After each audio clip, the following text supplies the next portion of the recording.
Who created the first lightsabers? By the time of the Clone Wars, almost every single Force user owned and was deeply connected to a lightsaber. However, in ancient times, the Jedi Order, the precursors to the Jedi, were slow to take up the lightsaber, and it is said that their use may have even led to the division between the light and the dark side of the Force itself. The first known plasma-based sword weapons, known as Force sabers, were developed over 40,000 years before the destruction of the first Death Star. They were heavily utilised by the Rakatan Infinite Empire, a cannibalistic and brutal darksider species who had enslaved many of the galaxy's citizens.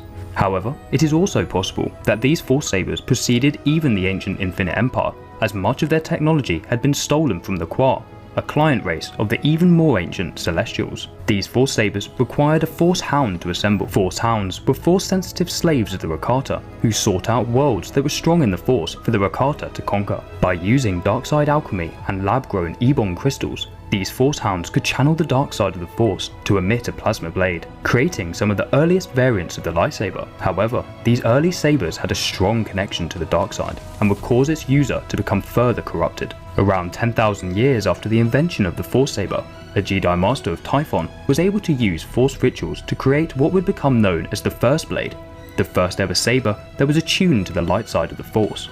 However, due to the impracticality of creating the saber, as well as the stubbornness of the other Jedi Masters, traditional weapons such as Force-imbued swords would continue as the dominant weapons of the Order, and so the First Blade was relegated to an interesting curiosity rather than a primary weapon of the ancient Jedi. Around 25,000 years before the Clone Wars, a member of the ancient Jedi would receive a vision of a darksider race laying waste to the Jedi, all wielding blades of frozen fire. As punishment for receiving this dark vision, the Jedi Masters would banish him to Typhon's moon of Bogon. However, a few years later, his vision would begin to become true.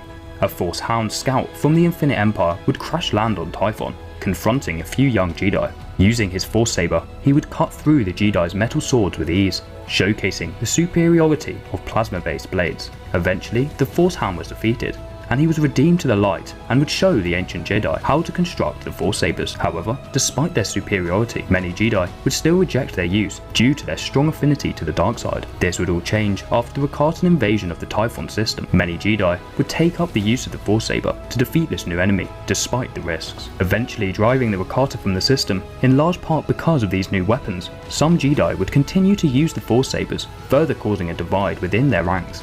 This division would inflame a bloody civil war between the followers of the light and the dark, the first of its kind in known history. While both sides utilised traditional metal swords, the followers of the dark would continue to use the dark side imbued Force sabers.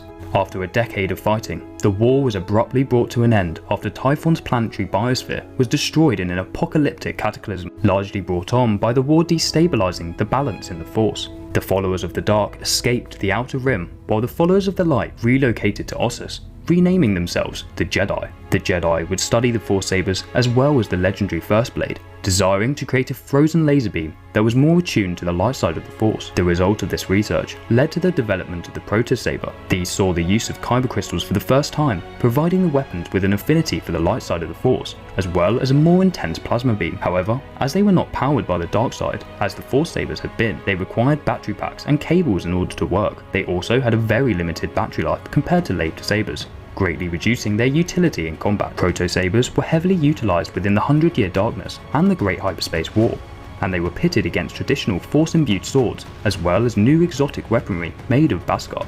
During these wars, the Sith Empire would begin experimenting with new technology, hoping to extend the battery life of the sabers while doing away with the clunky battery packs. The Sith's addition of an internal superconductor would greatly improve the energy efficiency of these weapons, allowing the sabers to only emit power if in direct contact with an object. Improvements in battery technology also led to the external battery packs and cables to become obsolete. This also allowed for the development of the first double-bladed lightsaber.